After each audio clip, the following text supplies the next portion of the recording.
ඇයි අම්මට මොකද අම්මා දන්නේ නැත්තම් කටවහගෙන ඉන්න. දන්නේ නැති කෙහෙල් මල් අහන්න එපා. කොල්ලට මට ආරාධනයක් කරනවා පහුගිය කාලෙක ලංකාවේ අංක 1 පිරිමි පාසලකින් දේශනයකට. ප්‍රින්සිපල් කතා කරලා කියනවා මනුෂ් මහත්තයා ඔයා එන්න අපේ ඉස්කෝලේ ළමයින්ට දේශනයකට. ළමයින්ට මම අහුවා කවුද සර් ගන්න ළමයි?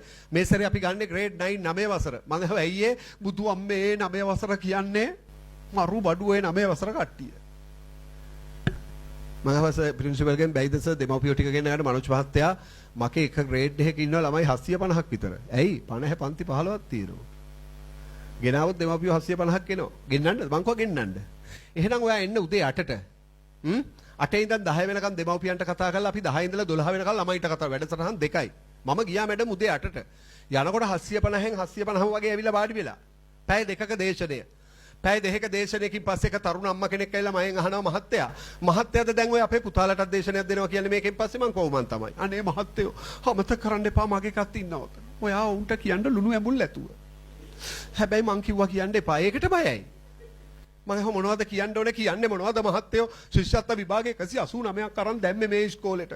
දානකොට හොඳට හිටියා. දැන් ගන්න දෙයක් නැහැ. මම ඇයි මුරණ්ඩුයි. දැන් අපිට ඒගොල්ලන්ගේ කිසි දෙයක් අහන්න බෑ. ඒගොල්ලන්ට කේන් තියෙනවා. ඇයි අම්මට මොකද? අම්මා දන්නේ නැත්තම් කටවහගෙන ඉන්න. දන්නේ නැති කෙහෙල් මල් අහන්න එපා. කොල්ලට කේන් තියෙනවලු. ඈ ඉස්කෝලේ යන්න නම් මොකද්ද ඔන්න ලැප්ටොප් එකක්ද මොකක්ද අරන් දෙන්න කියලා ලක්ෂ 3කට අරන් දීලා.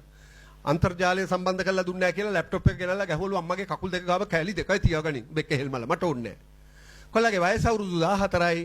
ශිෂ්‍යත්ව විභාගේ 180 ගාණක්. ලංකාවේ හොඳම ඉස්කෝලේක මැඩම් අම්මා පෙන්නන්න බෑ.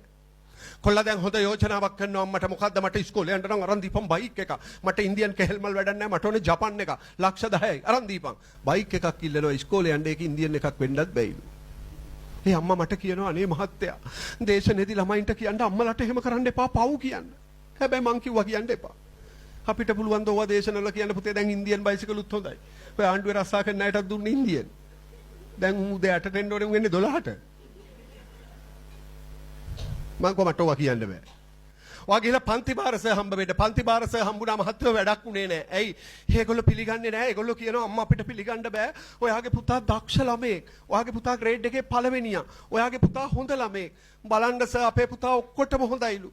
මාව තමයි පෙන්වන්න බැරි. මං අහුව මොනවද අනේ ඔච්චර කරන මුරණ්ඩු වැඩම තමයි දැන් සර් හිතන්න බිත්තර තම්බලා තිබ්බොත් අහනවයි තැම්බුවේ. රවන්න එපා බිත්තර ගණන් අඩු කාලේ කතා මේ. දැනුත් බිත්තර අඩුයිනේ.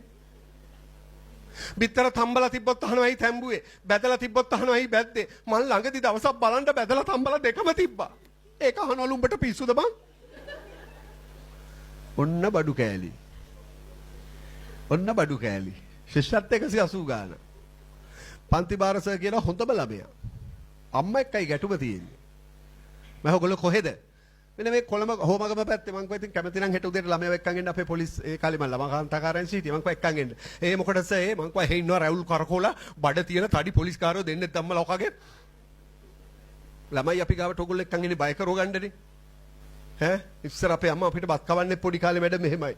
පොලිස් කාරෙක් යනවන්න. ඒ කාලේ. දැන් මේ අපිව පෙන්නලා පුළුවන් ද ළමයින්ට බත් කවන්න අපි වගේ හැන්ඩ්සම් පොලිස් කාරයෝ. ඒවට කැමතිත් නෑ. අපිව පෙන්නලා බත් කවන්න පුළුවන් ද මේ මදුසන් මහත්තයා මේ විකාර කතා කරන්න එපා. ඒ කාලේ බත් කවන්නෙත් පොලිස් කාරයෝ පෙන්නලා. දැන් පොලිසියට බයත් නෑ. ඔය ළමයි. හරි. අපේ ආයතනයේ අපේ ප්‍රොෆෙෂනල් උපදේශන මනෝවිද්‍යා උපදේශන මධ්‍යස්ථානයක් තියෙනවා. මේ වගේ ළමයි අපි ගාවට එක්කන් එනවා. ඒ ළමයි එක්ක පොඩ්ඩක් කතා කරලා මේ ළමයාට මෙහෙම ප්‍රශ්නයක් වෙන්න හේතුව මොකක්ද කියලා හොයලා ඒ ළමයාව යම් විදිහකට උපදේශනය කරන්න හැකියාවක් අපිට තියෙනවා. කිසිම වෙලාවක බෙහෙත් පැති නිකුත් කරන ආයතනයක් නෙවෙයි ඒ ආයතනය. ඒගොල්ලෝ කතා කරනවා විතරයි. මං කව එක්කන් එන්න ළමයාව. කතා කරලා බලමු ළමයාට ඔයා පෙන්නන්න බැරියයි. අනේ සර් පින් සිද්ධ වෙයි. මං හෙට උදේම එනවා. මොනවද සර් එනකොට ගේන්න ඕනේ. මං කව මුකුත් එපා ඔයාගේ මහත්තයා එක්කන් එන්න. ඒ සර් ඒ නෝනා මගෙන් අහනවා සර් ඔය වැඩේට අපේ මිනිහා ඕනෙමද? මට ඉතින් කියන්න පුළුවන් මෙතන. දැන් අහනවා ඕනේ දෙහෙනම් ඒ කාලෙත් අපෙන් අහන්න තිබුණානේ. බුදුහාමේ ඔය යාළුවෙක් චලුත බලන්න එපා කොල්ලයි කෙල්ලයි.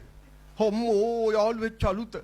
කොල්ලයි කෙල්ලයි බයික් එකේ යනවා දැක්ක ගමන් කියන්න පුළුවන් බයික් එක පදින්නේ කොල්ලා නෙමෙයි පිටිපස්සේ ඉන්න කෙල්ලෝකි පිටිපස්සේ හිටියට සීට් එක උඩ නැගලා මුගේ නකුටු ගහිච්ච බෙල්ලත් මිරිකගෙන ඕකීගේ හොම්බයි දත් පහලයි පෙට්‍රල් ටැංකියනුත් ඉස්සරහා ඒ යාළුවෙක් චලුත දැන් ඕගොල්ලෝ බයික් එකේ යනකොට දැන් මං ඒ අම්මා අද ඒ අම්මා කෙනෙක් දැක්කා ඉන්න අර ඉන්නේ අපේ වාහනේට ඉස්සරහින් ආවේ මගේ ගෝලයා කියනවා සර් අන්න නීත්‍යානුකූල නෝනයි මහත්තයා මම උඹ කොහොමද දන්නේ? ඇයි දැක්කේ නැද්ද මහත්තයා හිටියේ පෙට්‍රල් ටැංකිය උඩ නෝනා හිටියේ ලයිට් එකනුත් පිටිපස්සේ. ඇගේ ගෑවෙන්න බහකට ඵලය අර අගේට ඉන්නේ. අම්මේ යාළුවෙක් චලුත බලන්න එපා. පෙම් බස් දොඩන ඔයා ලැබුණොත් මගේ ජීවිතේ ඔයා උළු කැට ගඩොල් කැට කනවා. අම්මෝ ගෑන් ළමයි බස් ස්ටෑන්ඩ් වල යකඩ බට මෙහෙම නමන්නේ.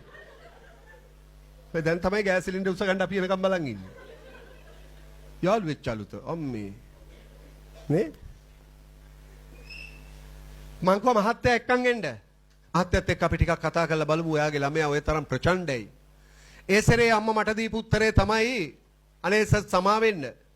මට මගේ මහත්තයා එක්කන් එන්න විදිහක් නැහැ. තාත්තා ජීවතුන් අතර නැත්තම් කරන්න දෙයක් නැහැ. එක්කන් එන්න විදිහක් නැහැනේ. එහෙම එක්කෙන්න කියනවා නම් අපි මහා අසාධාරණ මිනිස්සු. මම තාත්තට මොකද වෙලා තියෙන්නේ? මගේ දෙවෙනි ප්‍රශ්නේ. අනේ මගේ මහත්තයා දැන් ඉන්නේ රට ගිහිල්ලා පිට රට. ඔව් ඒකත් ඉතින් කරන්න දෙයක් නැහැ. සමහර ආර්ථිකයත් එක්ක දෙමව්පියන්ට විදේශගත වෙච්ච දෙමව්පියෝ ඉන්නවා. ඒකත් මන් නැහැ කියන්නේ. හැබැයි මට දැනෙනවා මම යාගෙන් ඇහුවා ඒ අම්මගෙන් ඔයාගේ මහත්තයා රට යනකොට පුතාගේ වයස කීයද? ඒ සැරේ අම්මා මට කිව්වා සර් වයස අවුරුදු 4න් තමයි මගේ මහත්තයා රට ගියේ. දැන් පුතාට 14ක්. මගේ මහත්තයා එක දිගට අවුරුදු 10ක් රට අවුරුද්දකට සතියයි ආවේ. මේ අවුරුද්දට ආවා. ආයෙන්නේ ලබන අවුරුද්දේ. මට හිතෙන ඕනෝක පොඩි ප්‍රශ්නයක් වෙන්න ඇති කොල්ලා ප්‍රචණ්ඩ වෙන්න. ඇයි අම්මට මොකද? තාත්තා හිටියානම් පුතේ අම්මට එහෙම කතා කරන්න එපා පුතේ. නේද? අම්මා ආරක්ෂිතයි නේද?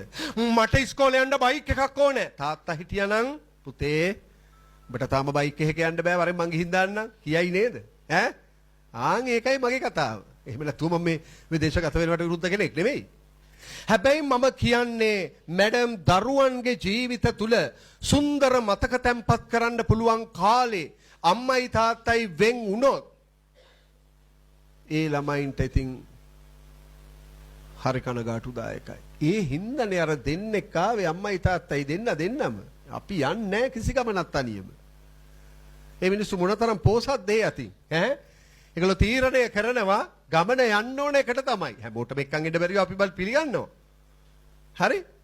මම අම්මට කිව්වා අම්මා. ඔයාගේ මට දැනෙන විදිහට ප්‍රශ්නයක් තියෙන්නේ ඔයාගේ දරුවාගේ ජීවිතේ. සුන්දරම මතක තැන්පත් වෙන කාලේ ඔයාගේ මහත්තයා ළඟ නැති එක ටිකක් බලපානවා ඇති. ඒ නිසා ඔයා පුළුවන් නම් ඔයාගේ මහත්තයා ලංකාවට ගෙන්නගෙන අවුරුදු 2ක් 3ක් තියාගන්න සමහරට පුතා හරියයි. ඒ සැරේ නෝනා මට කියනවා සර් විකාර කතා කරන්න එපා. මගේ මිනිහා රට ගිය ආසාවට නෙමෙයිනේ. මගේ මිනිහා රට ගිය ඔය කොල්ලට ගයක් හදන්න. මම හදනවද? හදනව නෙන්නම්. මේ සැරේ නිමාඩුවට හැම කොන්ක්‍රීට් එක කම්බි ගෙනාවා. අපි භෞතික සම්පත් එකතු කරනවා ගොඩ ගහනවා. සමහර වෙලාවට වැඩක් නැහැ. හොද්දට මතක තියාගන්න. ඔබ ගාව තියෙන හැම කෙනෙක් ගාව මට පේනවා ස්මාර්ට් වර්ගයේ ජංගම දුරකථන තියෙනවා. ඔබ හැමෝම ඔය ස්මාර්ට් ජංගම දුරකථනයට හරි ආදරෙයි. ඔබ ඕක හරියට වෙලාව බලලා charge කරනවා. ඒක වැඩිපුර charge ඕවර් charge කරන්නේ නැහැ. ඇයි? ඕකට කරදරයක් වෙයි හානියක් වෙයි කියලා. ඔබ ඕකෙන් සද්දයක් ආව ටක් ගාලා බලනවා මොකක්ද ආපු සද්දේ. ඔබ රැට ඕක ආරක්ෂිතව මෙට්ටයට කොට්ටයට ගහ ගන්නවා. ඔබ ඕක වැස්සට තෙමන්නේ නැහැ. ඔබ ඕකට නිසි ආරක්ෂාව දෙනවා. ඕකේ මුදල් ඉවර වෙනකොට හරි වෙලාව බලලා මුදල් ටික දානවා. හරිද නැද්ද? ඇයි? ඔබ ඔබේ දරුවට වැඩි ඕකට ආදරෙයි. තරහ වෙන්න එපා. ඔබට ඕක නැතුව ජීවත් වෙන්න බෑ. දරුවෝ පැය 2 3 4 5 දවස් නැති වුණාට ඔය යගෙට ඉන්නේ. හැබැයි ඔබට ඕක නැතුව බෑ. ඔබ මොන ආර්ථික මට්ටමක හිටියත් ඔබ ඕක හරියට පරිහරණය කරනවා. ඔකට කවරයක් දානවා. ඇයි? ඔබ දන්නවා මේකේ සර්කිට් එක විනාශ වුණොත් අට ලොකු පාඩුවක් වෙන බව. හැබැයි ඔබ දන්නවද? ඔබේ ඔය ළමයි දරුවෝ උන්ගේ දවස ගානේ බැටරි වීක් වෙනවා. උන්ගේ බැටරි බහිනකොට පොඩි පොඩි සද්ද දානවා. ඔයගලන්ට ඒව ඇහෙනවද? ඔයගොල්ලෝ ඒව ඇහුවද? ඔයගොල්ලෝ දවසකට වරක් දෙවරක් අරන් ওই බැටරිය පොඩ්ඩක් charge කළාද? කොහොමද කරන්නේ? ළඟට තුරුල් කරන්න අත්තරම් පුතේ. මං ඔබට හරි ආදරෙයිමයි පුතේ. ඔබේ ආදරණීය ස්වාමි පුරුෂයා දවසකට සැරයක් දෙකක් ඔබේ ඔය පණ අදින බැටරිය සහිත දරුවා ළඟට අරගෙන මගේ රත්තරම් පුතේ තාත්තා උඹට හරි ආදරෙයි ඈ කිව්වද? කියන්න ඔබට වෙලාවක් තිබුණාද? කොහෙ විකාර කතා කරන්න එපා මහත්තයෝ. උන් යවන්න පුළුවන් ද දැන් ලොකු ළමයි. යන්න එපා තාත්තාස්සේ. තමසේ ගෑනු ළමෙක් මෙහෙනවා. මල විකාර. ගෑනු ළමයින්ට තමයි ගොඩක්ම තාත්තගේ ආදරය කරුණාව දයාව ස්පර්ශය ඕනේ. ඇයි ප්‍රතිවිරුද්ධ ලිංගිකයාගේ ස්පර්ශය? ආදරය කරුණාව දයාව. අඩුම තරමේ ඔබ දවසකට දෙතුන් වරක්වත් ඔබේ දරුවා ළඟට ගන්න. පපුවට තුරුල් කරගන්න. උන්ට කතා කරන්න. උන්ගේ දුක අහන්න. උන්ගේ සතුටත් එක්ක සතුටු වෙන්න. ඕවා මහ ලොකු වැඩ නෙමෙයි මුදල් යන ඒවා නෙමෙයි. හැබැයි අපිට ඒක කරන්න බැරි වුණා. නේද? උන්ට දැන් අම්මා තාත්තා දැනෙන්නේ නැහැ. උන් තාත්තා ඕගොල්ලෝ දරුවන්ට ආදරේ වුණාට ඕගොල්ලෝ දැනෙන්න කළා නැහැ. දැනෙන්න කළා නැහැ. අන්න ඒක තමයි ප්‍රශ්නේ. එහෙම දැනෙන්නේ නැති වුණාම උන් වෛර බඳිනවා. ඇයි අම්මට මොකද අම්මා කටවහන් ඉන්න මල විකාර අහනවා මගේ. උන්ට දැනෙන්නේ නැති වුණාම උන් ඔබෙන් ඉවත් වෙනවා. මත්ද්‍රව්‍ය වලට හුරු වෙනවා. සියදිවි හානි කරගන්නවා. අපරාධකාරයෝ බවට පත් වෙනවා. හැබැයි උන්ට වැරදිලා හරි දැනෙනවා නම් පව් අපේ අම්මා. පව් අපේ තාත්තා. අපි වෙනුවෙන් පුදුම කැපකිරීම කරපු මිනිස්සු අපේ තාත්තලා. අපිට ඒක දැනෙනවා අවුරුදු 52ක් වෙලා. හැබැයි මේ පොඩි උන්ට තමයි දැනෙන්නේ නැත්තේ. හේතුව දැනෙන්න ආදරය නොකිරීමේ මහා කනගාටුදායක සිද්ධිය.